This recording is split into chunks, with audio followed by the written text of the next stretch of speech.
Shalom, selamat pagi saudaraku yang dikasihi oleh Tuhan Yesus Kristus. Kita jumpa lagi di dalam kasih Tuhan Yesus Kristus. Dan yang selalu menjadi doa dan harapan saya, biarlah berkat Tuhan, kasih, sukacita dan damai sejahtera Allah senantiasa memenuhi kehidupan Bapak Ibu Saudara sekalian. Mari kita siapkan hati kita untuk masuk dalam doa syukur pagi ini.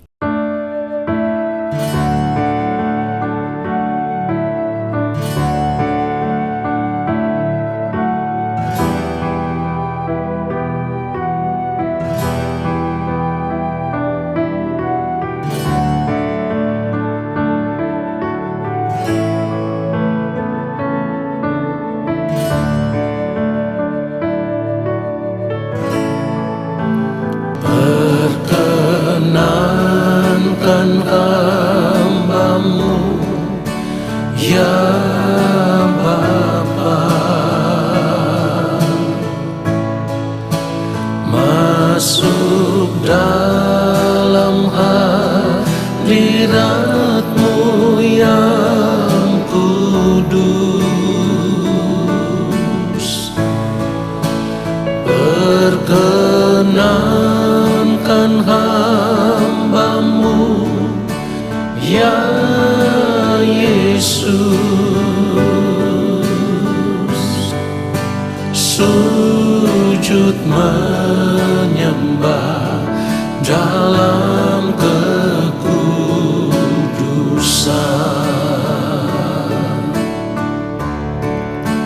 Kau ku sembah, Kau ku sembah, bersama para malaikat ku sujud menyembah. Kau ku sembah, Kau ku sembah, bersama para malaikat ku sujud menyembah. Kau ku sembah, Kau ku sembah, bersama para malaikat ku sujud menyembah. Kau ku sembah, Kau ku sembah, bersama para malaikat ku sujud menyembah. Bersama para malaikat ku sujud menyembah. Sujud menyembah.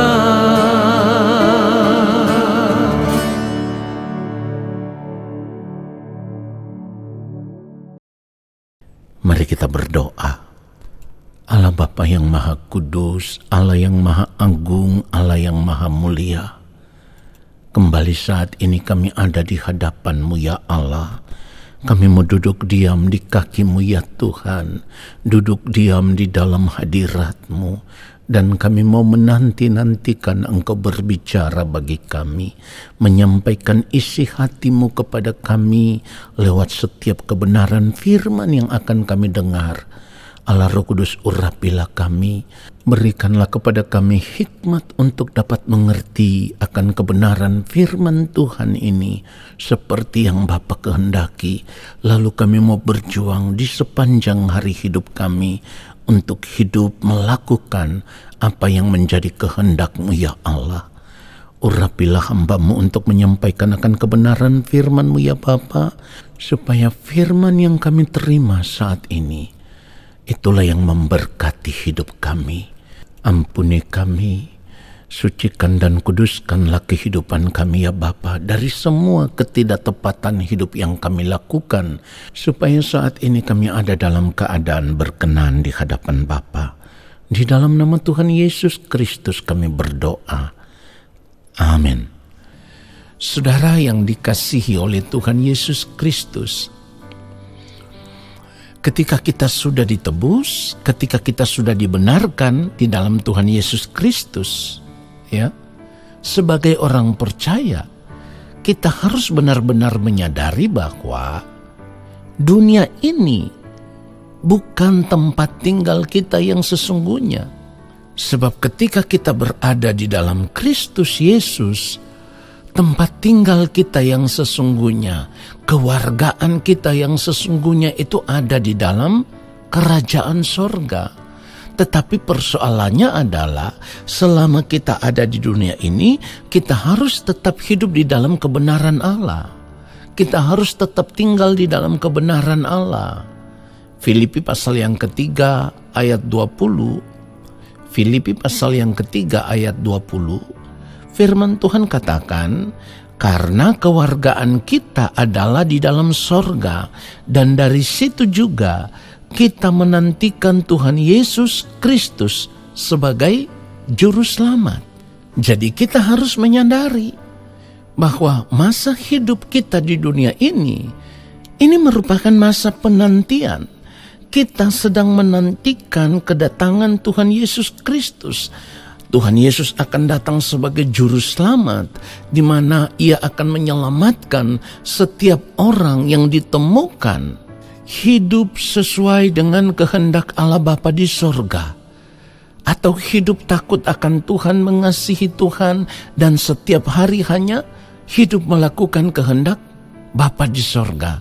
Saudaraku, persoalannya ketika kita masih hidup di dunia ini, kita masih diperhadapkan kepada tawaran-tawaran dunia.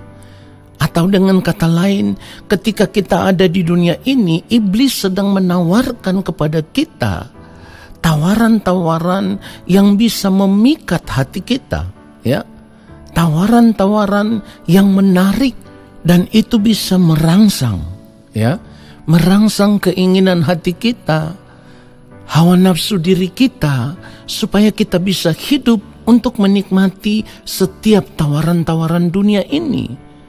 Saya mau katakan, orang percaya harus menyadari akan hal ini.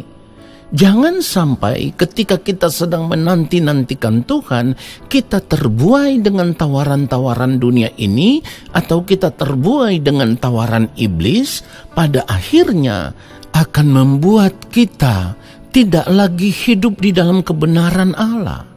Dan itu akan menyeret kita, saudaraku, ke dalam kebinasaan.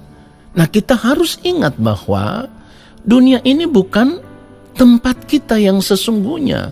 Jadi apa yang ditawarkan iblis pada kita saat ini, segala kesenangan hidup dunia, kenyamanan hidup dunia, kebahagiaan hidup dunia, semua itu hanya merupakan tipu daya iblis yang dipakai sebagai perangkap yang bisa menjerat manusia pada umumnya.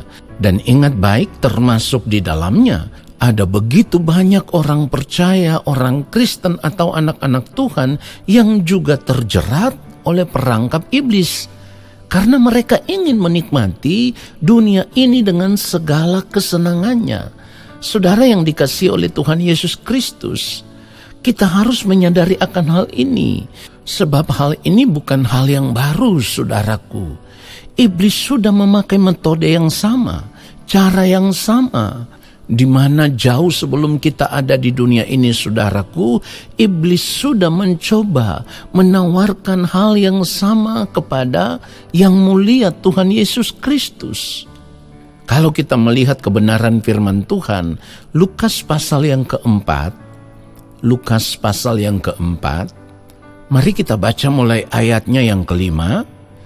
Kemudian ia membawa Yesus ke suatu tempat yang tinggi dan dalam sekejap mata ia memperlihatkan kepadanya semua kerajaan dunia. Ayat 6. Kata iblis kepadanya, segala kuasa itu serta kemuliaannya akan kuberikan kepadamu, sebab semua itu telah diserahkan kepadaku, dan aku memberikannya kepada siapa saja yang ku kehendaki. Ayat 7. Jadi jikalau engkau menyembah aku, seluruhnya itu akan menjadi milikmu. Ayat 8. Tetapi Yesus berkata kepadanya, ada tertulis, engkau harus menyembah Tuhan Allahmu, dan hanya kepada Dia sajalah engkau berbakti. Nah, saudara yang dikasihi oleh Tuhan Yesus Kristus, dari kebenaran firman Tuhan ini, kita bisa menemukan satu kebenaran yang sangat luar biasa, di mana Tuhan Yesus sama sekali tidak tertarik dengan tawaran iblis. Yang mulia Tuhan Yesus Kristus sama sekali tidak tergiur dengan tawaran kerajaan dunia yang akan diberikan oleh iblis. Nah, saudara, bagaimana dengan kehidupan kita saat ini? Kalau kita melihat tawaran-tawaran dunia saat ini, bagaimana respon kita?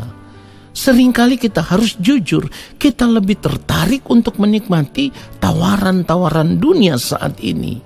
Kita akan melihat satu kebenaran dari tawaran iblis tadi. Pertanyaannya, kenapa iblis bisa menawarkan dunia ini dengan segala kesenangannya kepada Tuhan Yesus? Padahal sebenarnya saudaraku, iblis juga tahu, ya. Iblis tahu benar segala sesuatu yang dimiliki oleh Tuhan Yesus di dalam kerajaan Allah Bapa di sorga jauh lebih berharga dari apa yang iblis tawarkan. Tetapi kenapa iblis menawarkan itu kepada Tuhan Yesus? Perhatikan baik saudaraku. Iblis menawarkan hal itu kepada Tuhan Yesus. Iblis menawarkan kerajaan dunia kepada Tuhan Yesus. Karena ketika berada di dunia ini, Tuhan Yesus hidup sebagai manusia biasa, sama seperti kita. Karena firman Tuhan juga berkata, ia telah mengosongkan dirinya dan mengambil rupa seorang hamba dan menjadi sama dengan manusia. Artinya keadaan Tuhan Yesus saat itu sama seperti dengan keadaan kita saat ini. Nah, saudaraku, di sini kita bisa melihat satu pelajaran berharga, di mana iblis menawarkan itu, Tuhan Yesus menolak. Karena apa? Tuhan Yesus tahu benar bahwa keberadaannya di dunia ini bukan untuk menikmati dunia ini dengan segala kesenangannya. Tetapi keberadaan Tuhan Yesus di dunia ini hanya untuk menjalankan misi Bapa, melakukan kehendak Bapa di sorga. Itulah kenapa ia rela mengosongkan dirinya. Firman Tuhan katakan di dalam Filipi pasal yang kedua, mulai ayat yang ke-7 dikatakan, melainkan telah mengosongkan dirinya sendiri dan mengambil rupa seorang hamba dan menjadi sama dengan manusia.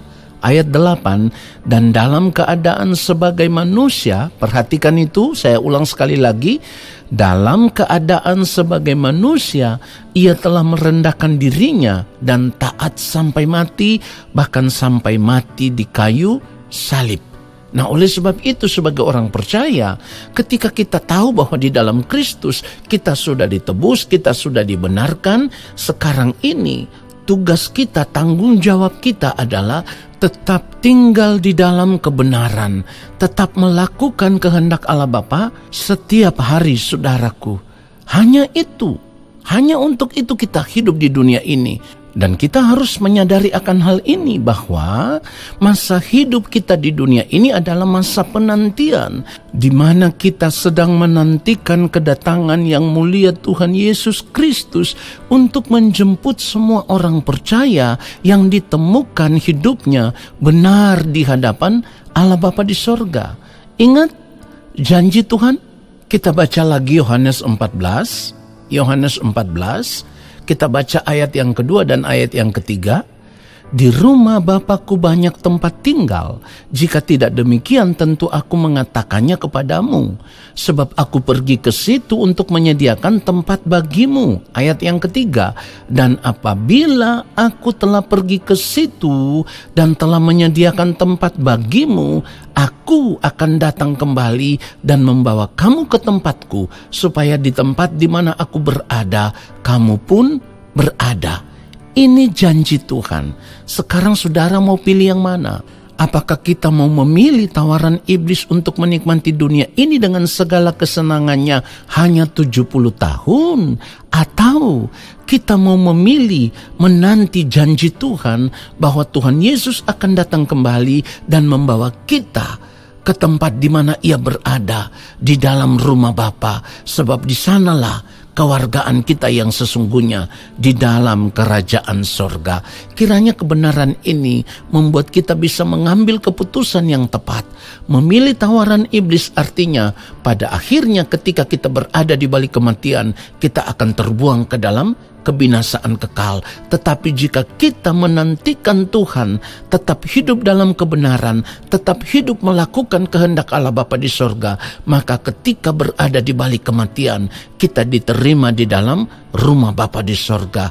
Kita diterima sebagai anak-anak Allah yang hidup penuh dengan kemuliaan sampai selama-lamanya.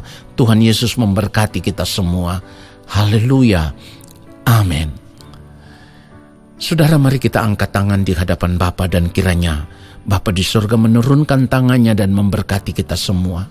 Segala berkat kasih karunia daripada Allah Bapa di surga, rahmat cinta kasih yang berlimpah-limpah dari Tuhan Yesus Kristus di dalam persekutuan yang manis dengan Roh Allah yang kudus, turun atas kehidupan kami, menyertai langkah hidup kami, memberkati kehidupan kami saat ini sampai selama-lamanya. Haleluya. Amin. Saudaraku, terima kasih sudah mengikuti doa syukur pagi ini. Sampai jumpa dalam doa syukur pagi besok hari. Shalom.